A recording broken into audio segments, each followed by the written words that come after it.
Fegan, yes. Díogh go léir cóide agus tá fáilte ród. Welcome to be my guest with me, Mary Honan, on Lear Media TV, supporting the Samaritans, Limerick and Tipperary. And my lovely guest today is another colleague of mine in the Irish dancing, the lovely world of Irish dancing. That's Pauline Fegan. Hi, Pauline. Hi, Mary. Nabare. Pardon? Thank you for having me on the show. Don't mention it. Pauline, you're very well established in the world of Irish dancing. You're one of the longest schools, aren't you, in your area? Fegan. Oh, you make me feel old now. Well, not you, not you. I was looking through some photographs for you, and I was feeling very old. I thought, oh my God, I'm like a history book at this stage. Do you know something, Pauline? I think we're all feeling a bit old now with COVID. I know, indeed. How is it affecting you? We'll start, normally don't start with the C word. The C word. But, you know, how is it affecting? I'm managing quite well, yes. Listen, we had, as you know, our family had quite a bit of grief before COVID. Yes, so, you know, we've been working our way through that. So COVID, you know, it was a nice time. It's been a nice break for us. And we're enjoying the time off. Yes, it's we're missing the money, missing the work, but we're enjoying the time off. Yeah, it's been good. It's helped, if anything, it's helped families in a lot of senses to reconnect. And it's helped us to be able to talk to each other, whereas you mightn't be at a feis because you're just so busy watching your dancers and having to run between halls to watch this child and that child and to practice them out in the hall. Even if you went, even if you and I were to go with each other to a feis, you'd probably never see each other at it because you're just rushing around.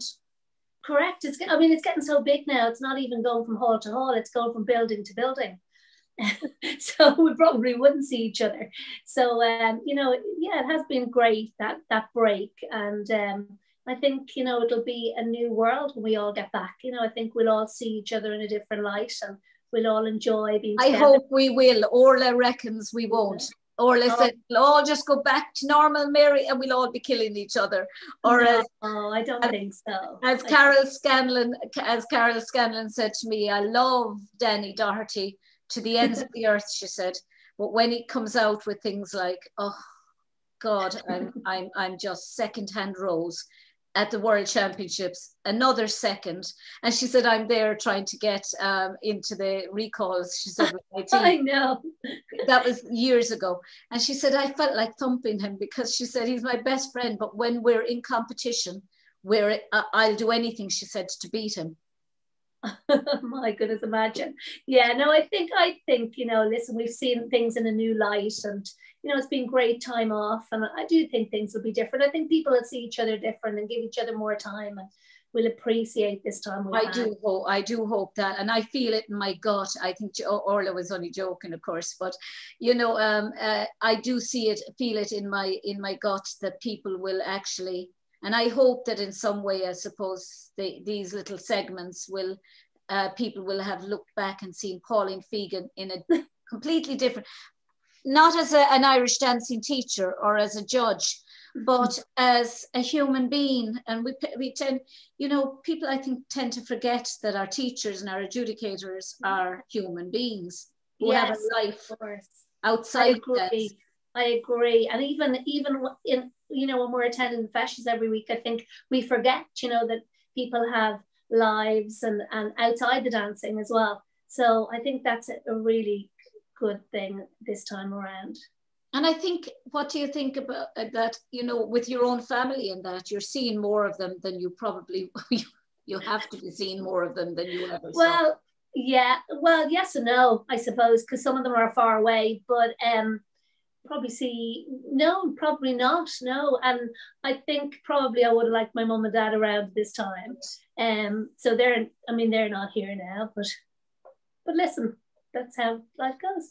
I know, I do understand, Pauline, how it is. I mean, there isn't, you know, and I mean, my parents are dead since 92 and 93, but there isn't a day goes by that you don't miss them. And times like this, when you're on your own, that's when you miss them even more.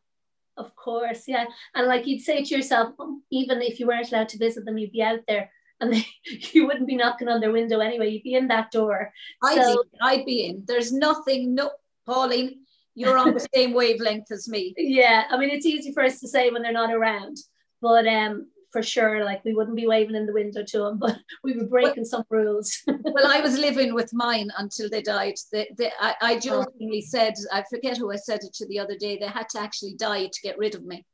I know. And I know that's how I feel too, because you're around them so much, and it's like a new life has started for us when they're gone, you know. Yeah, and you're getting more time to do lots of other things now. Yeah, but how did you start in this crazy world of Irish dance? Well, I started at the age of 3. I just happened to be up with my granny's one day in Bray, and back then they taught Irish dancing, as you know, in their house. And her next door neighbour was teaching dancing, and she sat me down with another neighbour, and that was it. From the first day I started, I was hooked. I was going around at the age of 3. I was going to be a children's nurse and an Irish dancing teacher. I never changed my mind until I got to secondary school, and the Spanish teacher told me that I hadn't got a hope of making a children's nurse because I needed French. Or no, this French teacher, she said I hadn't got a hope of making nursing. So French. Yeah, French. I needed French at the time. You want French for to be a nurse? God only knows, but she said I wouldn't make a nurse if I didn't improve on my French. Oh, that just always sticks in my mind. Threatening you. But other than that, I kept one track mind all the way up. I just adored dancing. I lived for it. I always felt a little bit of an outsider, I suppose, because coming from a big family, you know, my mom wasn't sort of always, she didn't have time to come to classes where, you know, all the other moms were all hanging around and stuff. But, you know, it's only in later years I sort of felt, no, come on now, you know, this is you, this is who you are, this, you know, you're meant to be. You know, I don't remember my mother ever being in a dancing class either. Now that really? She came to every fesh, the opening of a paper bag with me, but and she was obsessed with the costumes, and she designed my costumes on my dad's back while he was asleep.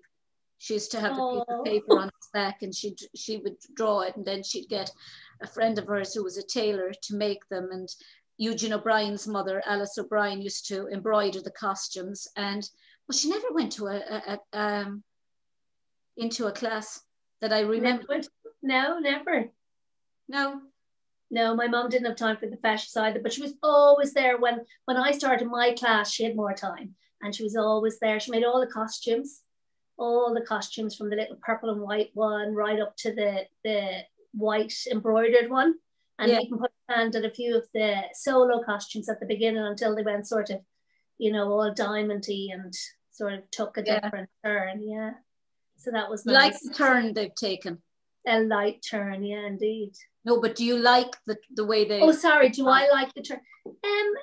Listen, it's gorgeous. I mean, some of the dresses are fantastic, and some of the designers are magnificent. Yeah. I do think at this stage now, I love the dresses, I love the wigs, I love the look, I love the effort people put in, but I do think at this stage it is damaging a lot of people, you know, from doing dancing. It's just very difficult. It's very difficult to get the clientele. Interesting that you say it. Actually, yeah. I mean, I do think, and I you know, I was just looking. There was the Irish Dancing magazine. You know, I was saying about in it about the importance of, I think, selling ourselves more to externally. Yeah.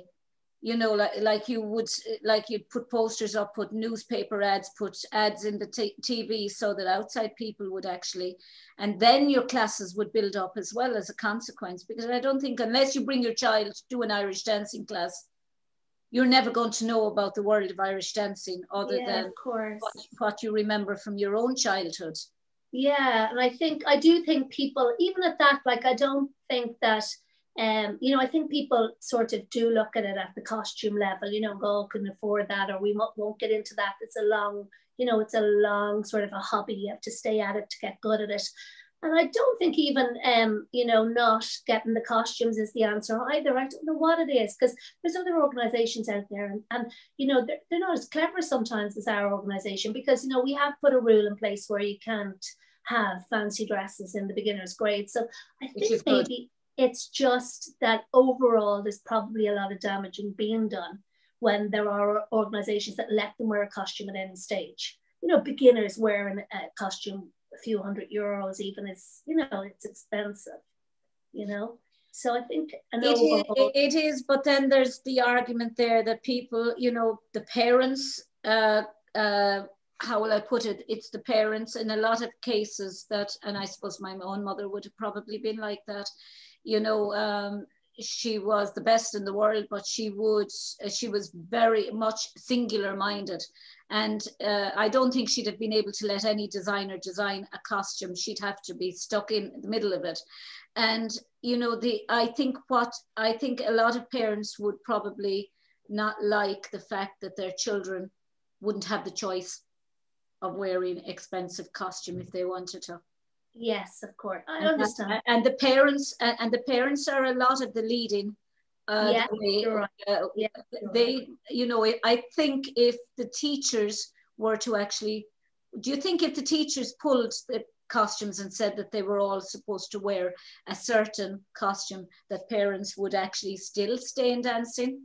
Or bring their children? No, because I just actually mentioned that. I don't think that's the full answer either, you know. Because, I mean, there's been stages in my career where I've come to a set of children here and there, and I've sort of pulled the costume. I mean, I've had to pull the little purple and white costume, which was like €90, £90 at the time. You know, I had to even pull that to try and grab their attention, just to come in and try a little competition, you know, because there would have been talented children and I would have been working very hard on them, you know, trying to get them out to a little fetch. So sad that a lot of talented children are being pushed out of dancing, because I think a lot of the traveling is making it prohibitive for children, you know. Yeah, that's what I think altogether it's maybe the costumes, the traveling, and even, you know, maybe they feel that they have to be seen on the scene and they have to be seen in front of adjudicators, and of course that all works. It does, it all works, it's all going the right way, but it is difficult to keep up with, you know. I don't think I would have been able. I don't think I know my mother wouldn't have been able to travel. No. I mean, even though I was an only child and she put everything she could possibly put in, but financially there's no way in the world. Yeah, it's very difficult. That's what I'm saying. I'm not sure what the full answer is. You have to really sit down and think about it. I think pulling costumes not fully the answer either. I do think people should be allowed, especially when they work 6-7 days a week on their dancing. You know, as I say, it's like Schumacher to car racing. You know, that's where you go with them. That's what you deserve as well. But I think there should probably be another little angle for those children who are never going to go that far, for children who can't travel, who, you know, for families that can't, you know, there are families out there that have babies at home and children at home. And I'm always looking at the fashions thinking, you know, the big competition. It's awful as well, though, to say to children, you know, you look at a child and you say, she's just every bit as good as that child. That child can afford to go to the competitions. That's right. and can afford the expensive costume. And, you know, I do think the wigs and I do think the makeup has created a sense of parity. I think it's you know, at least you go on stage and people, for all their complaints about wigs and makeup, every child can go on the stage and within 5 minutes have their hair up in a bun. And within 5 minutes, Mary Honan has the same hair as Pauline Fegan. Because look at this wisp of hair. I love it. Just... Yeah, I do. I love that. You can jump out of bed and get on your wig. It is fantastic. It's fabulous. That is part of it. Definitely it's needed. And that's when you go down the line and you move on and you work so hard, it's definitely needed. I see all that as needed. And it creates this, I can still remember, you know, and I'm sure you can as well, Pauline, putting on your costume. Oh, yeah. Yeah.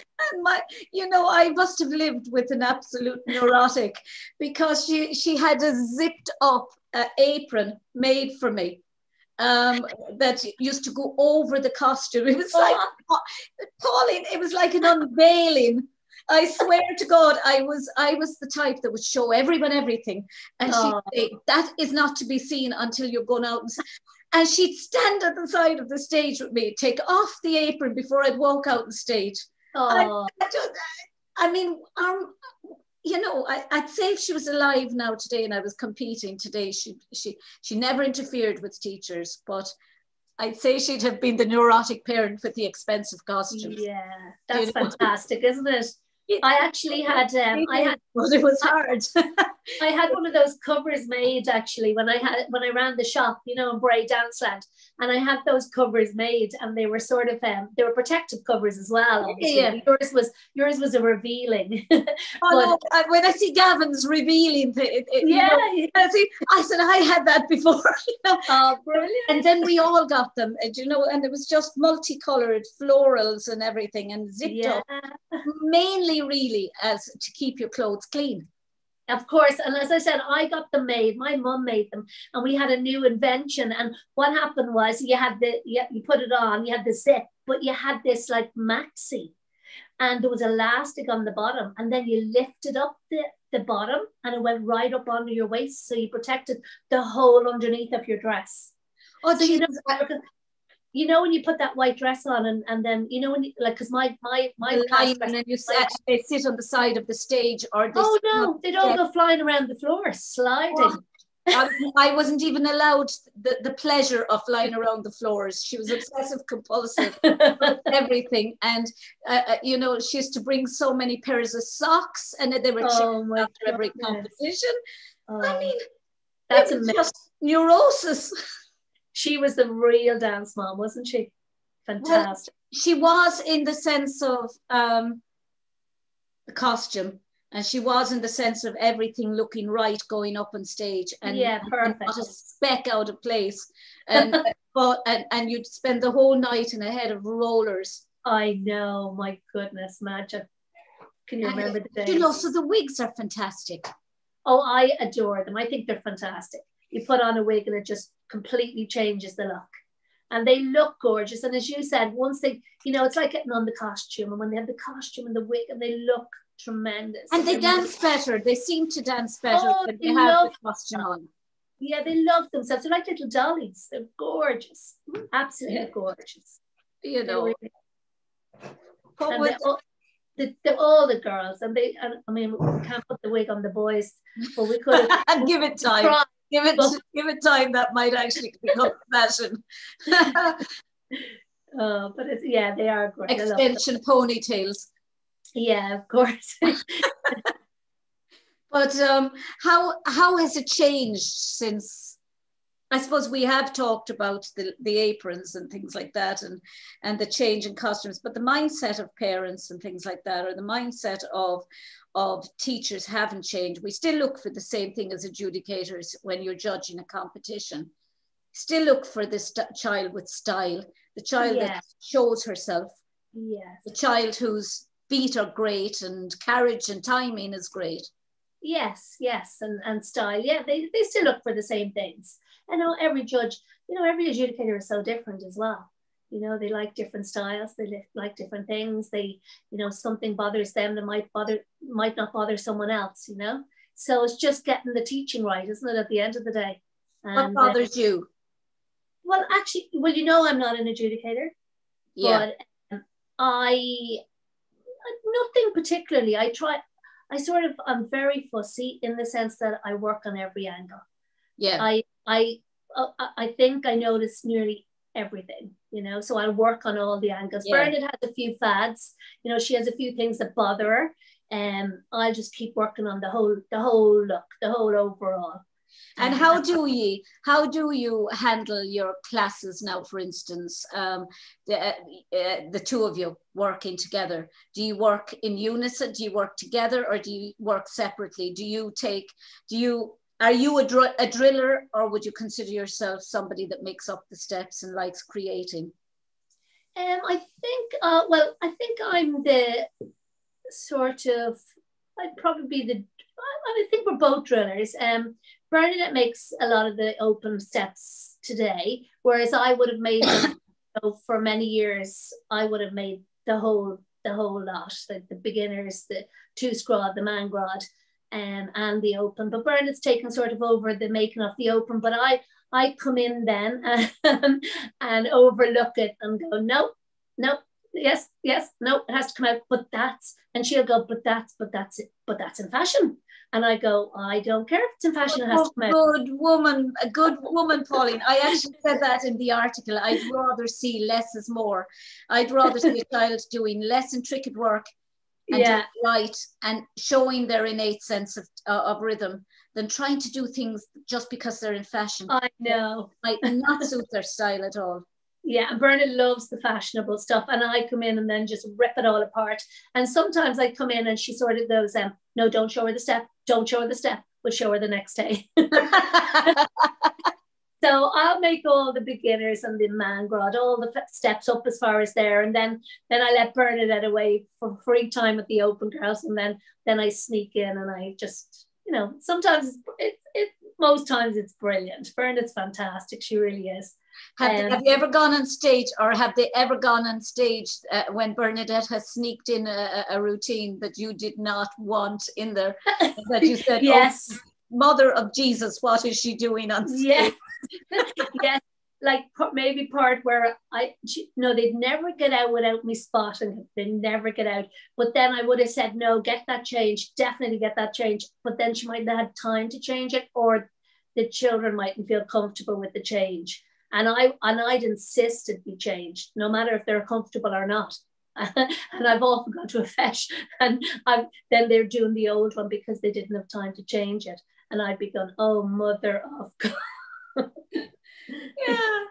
No, I mean, kind of, you have I suppose, an inherent sense of that is wrong. That doesn't look right. Yeah, they're doing it. That. You know what I hate is, or it's not that I hate it, but I'm there and I'm thinking, no matter how a child will do what they think is a cross key, I'm there and I'm thinking, that's not a cross key.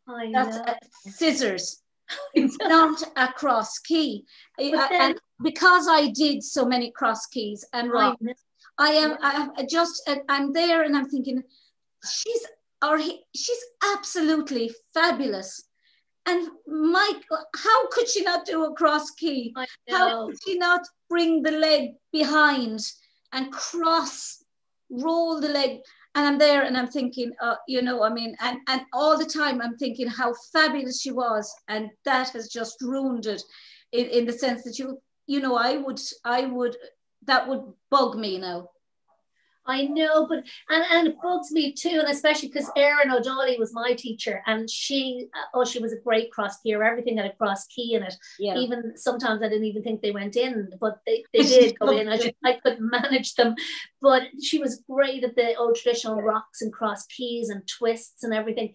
But then you do see it. But then there's a lot of modern adjudicators out there, and they bypass. They don't judge it on that, which is the sad part too, because you're there working really hard on your cross key and your little box number. If it's a cross key, it's a cross key. If it's a rock, you don't see between the legs. I know, and the rock, they have to be completely tight. I mean, when I was practicing my rocks, you were always told to put a coin in between your calves and a coin in between your knees, and if the coin fell, your legs weren't tight enough. Oh. And I mean, they're either natural or they're not, but they can be worked. It can be worked on, and don't do it if you can't do it. Yeah, exactly. Don't do it if you can't do it. Yeah, exactly. It's great to keep the old traditional parts. Oh well, what do you think of the traditional sets? I mean, we're seeing a lot of them now. We saw a lot of them, the traditional hornpipes and that on Michael Dillon's page, which was fantastic. And how important do you think it is to start children off with the traditional sets and the traditional hornpipes and the traditional jig, the beginner's jig, and that? I know a lot of people bypass all of those and they go on, and you see lovely, fabulous world champions, and then they're doing a traditional set, and you know they never did a traditional set before they actually learned it. Yeah, yeah. This and year. you can spot it then as well. You can spot it even in their dancing. Absolutely. That they haven't done enough beginner stuff. I mean, I don't let them away with it. They learn all the beginners. I have a real jig, slip jig, single jig, card jig, hornpipe, St. Patrick's Day. That's the rule. Yeah, so and then we go through the two scrod, and then we go through the man grod, and they all go up their grades.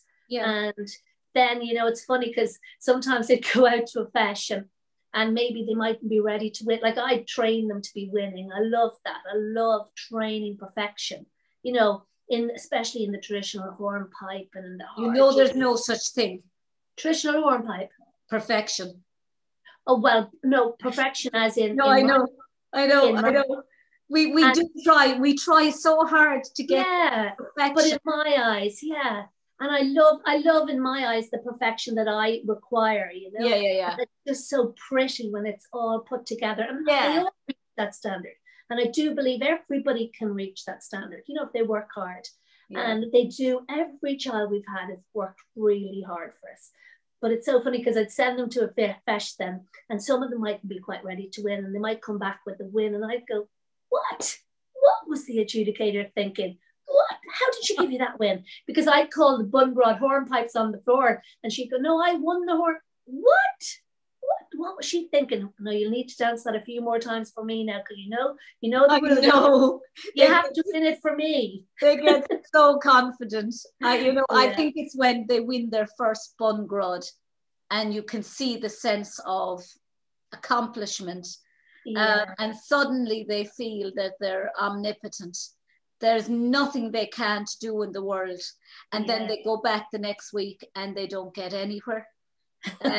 And then they judge, and they're absolutely, they feel miserable, and you just have to say to them, look, you made a mistake, you did A, B, and C wrong, or you were absolutely lovely, but the judge just didn't like you. There was obviously something that they saw that I didn't see, and you know, it's just, do you know, at what stage did you what year did you start teaching, Pauline?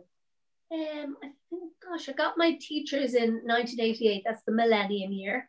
And I was teaching since, actually, you know, when I was a little girl, I was teaching. All I ever did was teach. I was in the class and nobody know their steps, so I was teaching. Everyone would come up to me and go, Emily, show me that step. So all I can remember is teaching. Even when I was like 10, they'd come to my house, my friends, and I'd teach them. So that's lovely. And I helped Erin O'Dolly in her class, and then, you know, all I did was teach. I was a teacher. What was Erin like to teach? Oh, Erin as in Erin O'Dolly. Yeah, she was fantastic. Everyone adored her. She was so great with children. She was just so great. Everyone loved her, you know. And I think at the time too, when her classes started growing in Bray, she sort of had a big group of teenagers, and she brought in a few people to teach for her, you know, because times were changing and different styles were coming in, and she had the really old traditional style, which was perfect. Yeah. But she brought in a few helpers to teach and help at the time. And I remember everyone nearly shocked, you know, as if to say, come on, what's happened?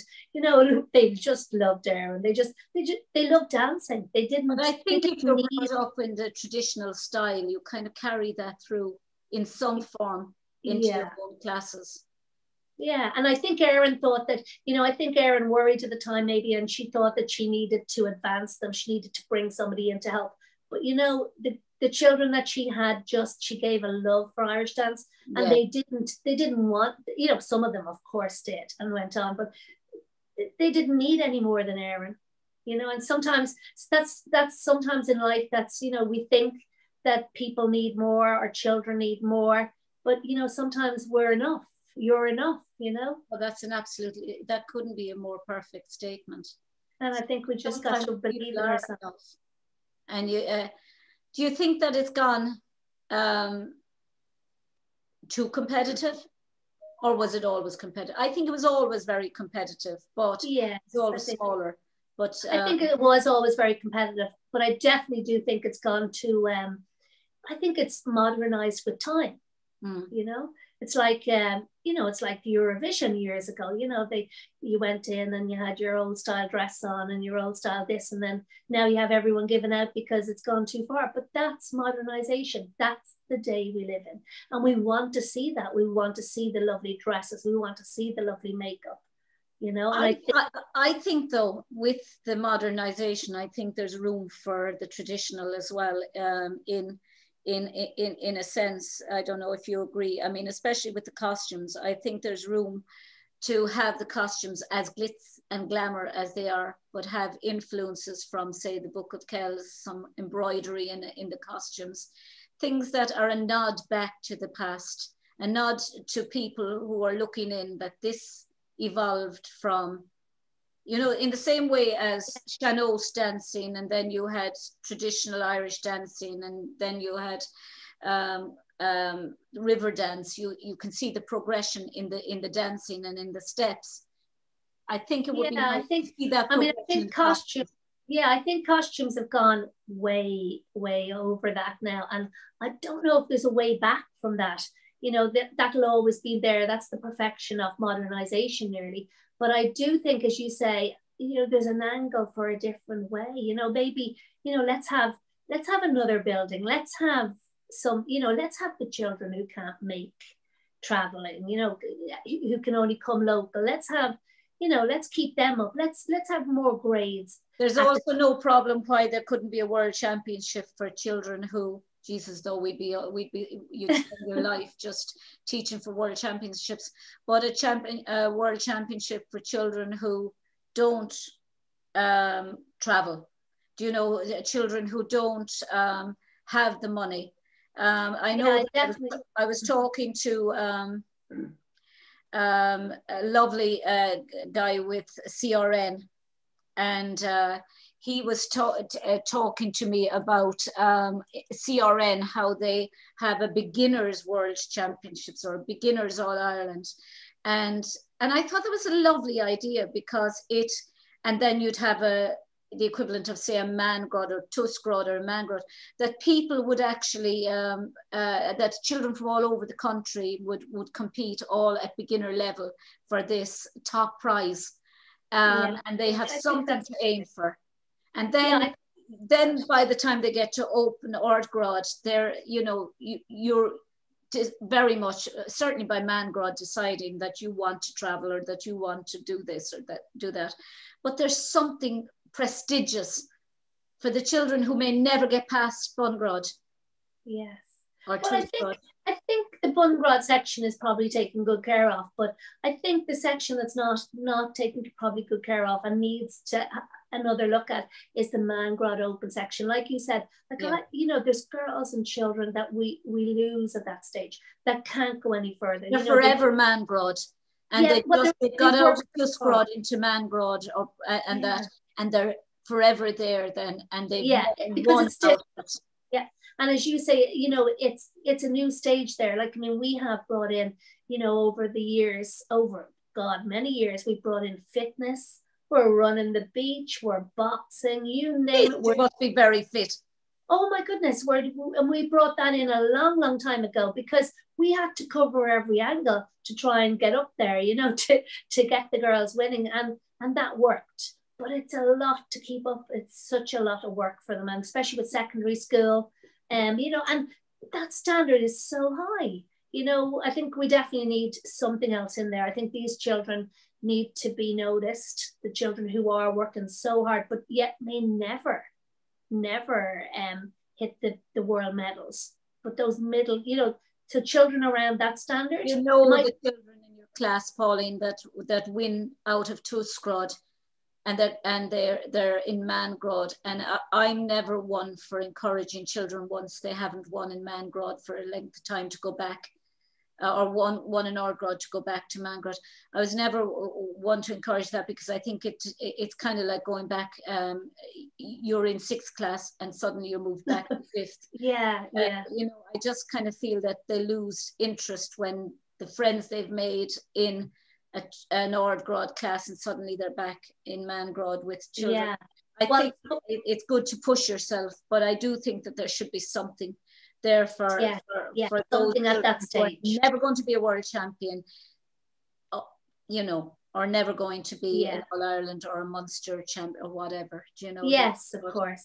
Now I have actually done the opposite. I have encouraged children over the years to go back. Now they haven't liked it, some of them.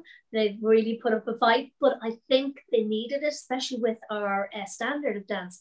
I think they needed to go back to get that. Well, you're probably right. I just always confidence. I just always think, in some cases, children kind of feel like they're. I'm not good enough now here, and I've 100%. Yeah, I've had to. Most of them did. I've had to. Most of them would think that. With no, what is your alternative? I suppose you're right. What is your alternative? Do you just keep them forever going in an Ardgrod? Now, I was talking there a while back to Deirdre Penco Donnell and Paddy said that himself, and I forget who else he said, I'll think of it in a minute, were forever in the equivalent of Mangrod. Forever, he said, we never won an open competition. And I just turned to him, Paddy said one day, and I said, come on, we're going to do the open competition. And I said, but you won a world. And he said, yeah, I won a world. He said, but I was 27 years of age when I won it. They just gave it to me out of sympathy. Now, I don't believe that for a moment, because I believe, you know, he was a fabulous dancer, but stunning dancer. Never too late, never too late. No, but he said, if you stay in it long enough, he said, it's bound to come right for you eventually. No, I don't believe that for a second. I don't believe it for a second. I said, not what he deserved. But he said he never won. He said, we never won a Mangrod, well, the equivalent of Mangrod. We never won an open competition.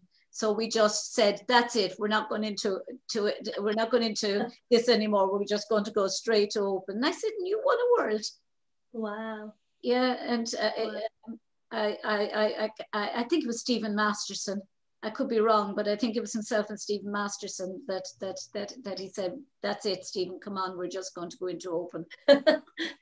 Straight at it.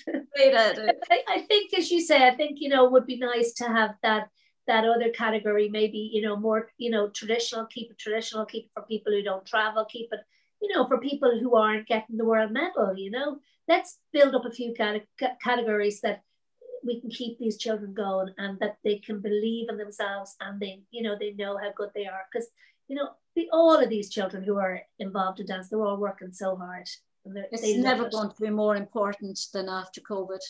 Pauline, what do you think of the COVID situation? Do you think that it's just, do you think that we should, that the dancing classes should be back? Because I certainly do. 100%. I think they should be back. I think we probably could get into trouble talking about COVID, because on my belief, but we won't go in that far. I think looking at your posts, Pauline, we're of the same belief. So yeah, I think you're among friends. Right. I think we should be back in classes 100%. I think everyone's taking good care. I think things should be open. I think we should be back. The world needs to keep going, you know. But I've enjoyed the time off.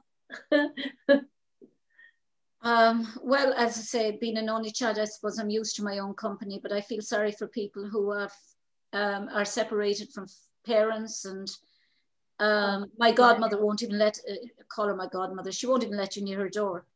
I know.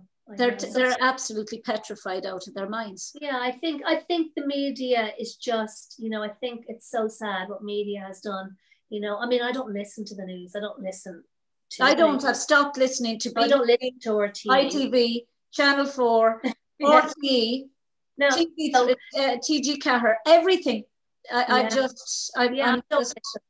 So to me, it's like there's nothing happening out there. So I doubt. Yeah. So I mean, I think it's just all bad news, and there's no need for all this bad news. There's no need to tell us COVID cases non-stop every single hour on the hour. I mean, at the weekend, can they not give it a break at the weekend? Can they not, help people with their morale and positive thinking? I just think it's horrendous. There is no other news but COVID. No, and I mean, at the moment, all they're doing is telling you how many cases. That's like telling you how many people had flu. I know. This week, instead of telling you today so many people were hospitalized, unfortunately, or so many people died, or they should just change the narrative. And it should be, because they're creating, there's a doctor actually, trying to think of his name, but I'm hoping to have him on during the week, but he's actually, they got back to me, but he's the ombudsman for children. And he said that he has already seen evidence of children being sent for psychiatric treatment, for counseling because of depression. They're afraid to go outside their door. They're afraid to meet their friends. They're afraid of contact. They're afraid of their parents touching them or hugging them. It's going to create a lot more problems in the long term. Of course. And for years, we've had so much, behind the door, sexual abuse, sexual things happening, horrific things happening to children. And how do we think it's not happening now? How, in this modern day, how do you think it's just all gone away? Our government, they just need to be taken much better care of all of this situation. It's not gone away. It's still there. Children, it's frightening. I mean, I can see it firsthand as well. There are children out there and their parents won't let them out the door. And it can't be good for them. It can't be good for their morale. It can't be good for their bodies. No, it certainly can't be good. It can't be good for them. But I mean, the thing about it is not even just children, but adults. I've been saying it from the beginning. You have children who are parents who are being abused by husbands and wives, and they're trapped within those homes. I mean, there are so many more things to be considered. Are we supposed to be locked up for the rest of our lives until there's zero COVID, when they were letting in people all the time on flights without checks across the border? Yeah, no, I think, so much beautiful fresh air out there now. I think it's time to let people out. It's time to start bringing in the services again. There's not enough checking going on with cancer and all these other, and people are afraid. People are afraid to visit doctors, afraid to visit, things are lifting, things are growing. And you have a lot of very, very eminent doctors, scientists, people who are not even being given airways. People who are looking for the just to be on the airway, to have any amount of people with an opposing view on it, to challenge them, who are willing to be challenged, who aren't given airway. People are being called conspiracy theorists. Yes, they're not bringing two sides of the story. We're just being bombarded, and my biggest worry is that people will start taking things because they're afraid or they think that this is going to get us back to normality without. I think that's what's happening, isn't it? Yeah, I think that's what's happening. I mean, people are brainwashed. I know it's happening in England already. People are taking it because they believe that this is the only way back to normality. I mean, I've had a few friends take it already and they have COVID. I mean, from taking the vaccine, and they're lethargic and tired. But I mean, these are all probably little symptoms. Maybe they get over, maybe they don't. But it is frightening, and I'm listening to two sides of the story, and it's hard to know which side to believe in. And I think we need more on the media on the other side. I do. I mean, nobody is saying, I don't think there's anybody saying don't take a vaccine or do take a vaccine. But what we do need when is balanced broadcasting. Yes. This is what this doctor says. That is what that doctor says. Why can't we, is there something we can be taking that's alternative to the vaccine. And why is that alternative? Maybe it's because, I don't know, you're of the same mind frame as me. But yeah, and I'm listening. I'd almost to say it at times. Of course, and I'm also listening and watching the statistics on the numbers who have died in our country alone, not only our country, actually in England and everything. So I know we're hearing all these people are dying, but I'm looking at the statistics in January, February, and March, and they're plain and clear. The amount of people that died 2 years ago in January and 4 years ago in January are the same that died maybe this year in January. But you know, you'll have the argument from people, well, that's possibly because we're not getting around as much, because I mean, I've heard people saying, oh, but there's no flu this year, and that's because we were kept away. But you can't.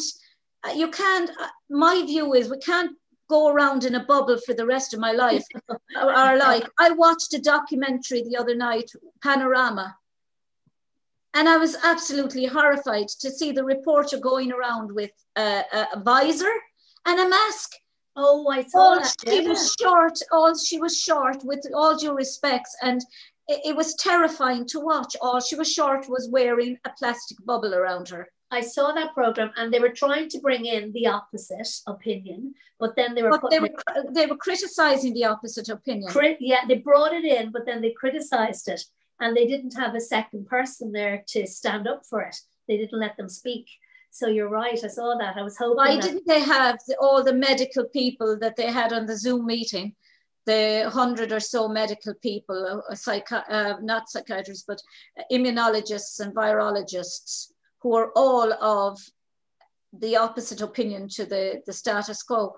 Why didn't they interview one of them or two of them or several of them, and have this big debate between, what is so wrong about debate?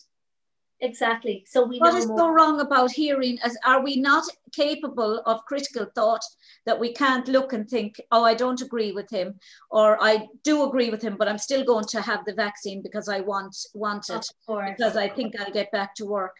But, you know, I mean, we have to get back. We have to get back to the classes.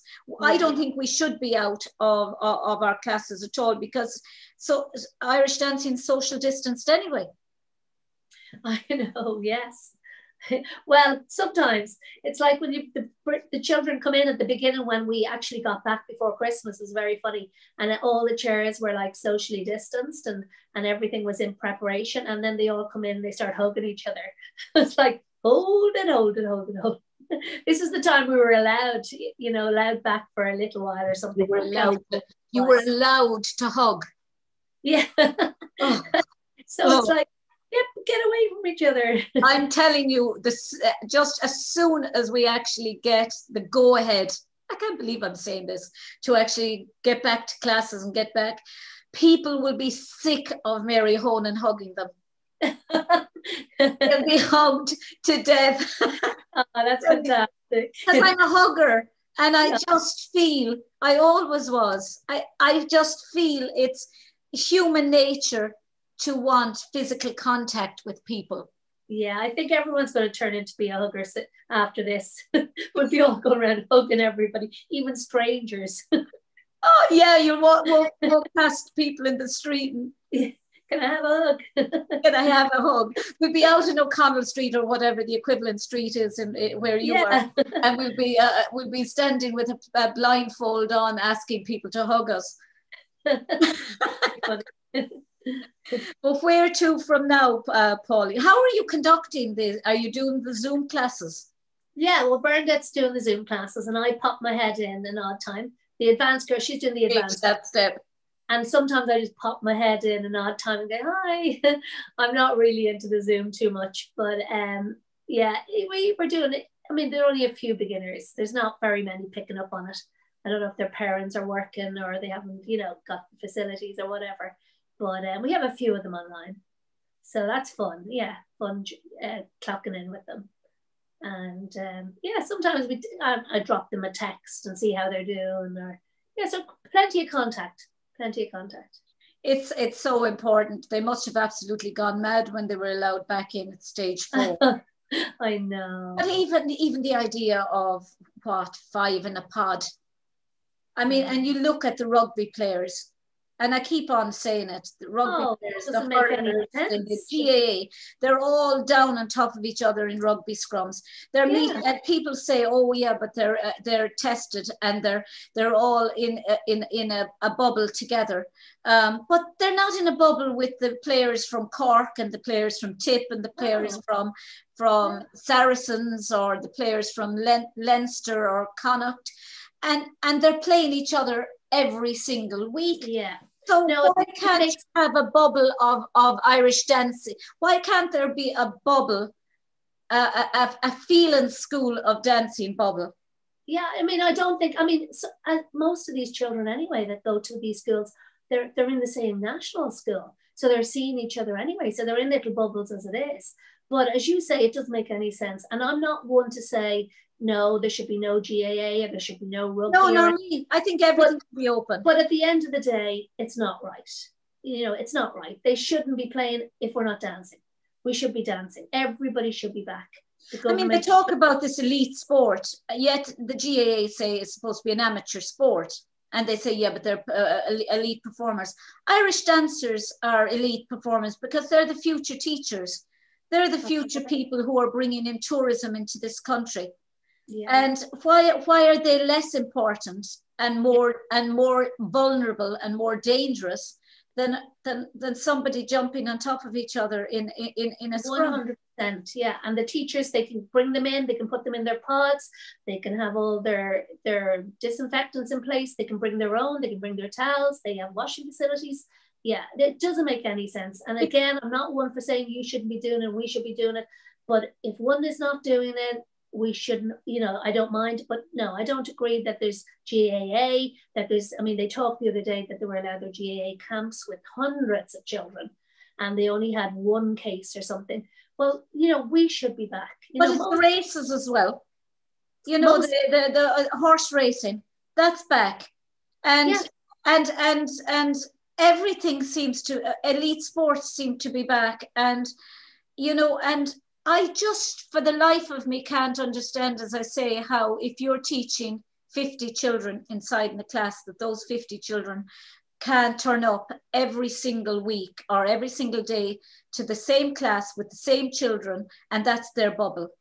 Yeah, and like you have to remember that there's not a lot of 50 children in classes anymore. No, I know. I'm just saying that. Yeah, I'm just wishful thinking, Pauline. Yeah, that's very wishful. But they're, you know, and even we can make them smaller than small. You know, you can even solo them up if you have to. But they should be back. They have to get back to exercise. I mean, if you had 5 or 10 inside in your class every hour, that's their bubble. Yeah, of course. And you can keep that class going. You know, I think teachers have been very careful when they've been allowed to take classes. And I think it's time now to respect us, respect everybody is doing the best they can. But you know, Pauline, we're teachers who are dependent on, I say we because I haven't been teaching for a while because of my research and trying to get that finished and that, but I was going back and then COVID struck. But we're dependent on our classes. We're not paid by the government while we're out. No. And you have the argument then about, and you know, to be honest with you, I was on another show here and they were all against, say, the school teachers and saying, well, the school teachers should be putting the COVID payment and then they might go back. What you know, there's, you know, I disagreed with it and I said the teachers are working very hard at home on and people don't realize how they are, but there's a lot to be said for that. Maybe if the teachers did you know, is it the school teachers that are preventing the children from going back, and then maybe if they went back to school they'd be able to go back to the dancing classes? Well, I think there probably are times where maybe they've talked about the children returning to school and maybe a part of it, and then the teachers have gone, well, hold on, it's either all or nothing or whatever, and they have got involved. But I don't think it's even that. I think like it's just broadly across the whole country, across the whole line. There are people out there being paid. There are people working at home, of course, so they're getting their full wage, their full benefits. As you say, we're not on that. You know, we're working for ourselves. We don't have this payment. And in a lot of cases, it depends on who turn up at your class, because it's pay as you go. Yeah, of course. Pay You might to term them, or they might turn up, as you say, who turns up. And this isn't going to be easy. I mean, even if they open up next month, as I said to somebody this morning, you know, it's going to take a long time. There's going to be a big gap, you know, and there's going to be a big gap in age groups. And even people coming returning, you know, yes, there are going to be those dedicated pupils that will return, no problem. But then where are the beginners? You know, where are new beginners? You know, they're going to have people who are saying, you know, well, we're not sure, you know, something might close down, or there mightn't be money. You just don't know. There mightn't be money there. I mean, it's difficult. It's going to be, there's going to be a big gap in the dance, I think. But we'll get back to it, and we will. And within 6 months, maybe less, knowing the resilience, I think, of the Irish dancing community, I think we'll soldier on, and in time it'll all be forgotten. And I think, like as you said, when the children start coming into classes, children hopefully will be resilient enough to just walk in and hug. And, yes, and I think they love that, and we'll give them a hug too. And I think the teachers, you know, I think every Irish dancing teacher out there has a love for dance. And you're right. I think things will just fade away. We will get back into it. It will take a long time. And I do. There will be casualties. There will be casualties. There will be casualties. Certainly with children who are in violent family homes, or that don't seem to have, or 24/7, or abusive homes, or parents who are in abusive homes. That is going to take a long time to recover. But people who are in constant communication with their teacher via Zoom, I think they're going to come. I think we'll probably even have casualties in the sense that certain age groups, you know, maybe not being able to stay fit, not coming back, maybe going to retire. Even some teachers at certain ages retiring, maybe not getting back into it. I mean, we're going to have casualties. But please God, we'll all be able to stick together and have one big mega party when this is all over. Oh, I'm for it. I'm really excited. Yeah, I think we'll be traveling around the country, going to a few parties. Oh, geez. We'll have one big international party. Yeah. I'll have a load of them. We'll come down to Limerick, and you come up to Dublin, and we'll start. Absolutely. I'm all for that. Yeah, that'll be parties. Pauline, thanks. I can't remember why I called you Paula in the email. That's all. Who's Paula? I think I was just typing too fast. But Pauline, thank you very much for being my guest today. Well, thank you for having me. You're very kind. Thank you. Sure, look, it's a pleasure. We have to stick together, and we have to keep each other sane. Great. Thanks very much for having me. Thank you, Pauline. Thank you very much. Shindera Leshanklar, that's the end of the show today with Pauline Fegan. Until this next time, Lacuna of Day, with the help of God. But Walam Tugaler, Chiacana, Sonas, August Gra. I wish you peace, happiness, and love.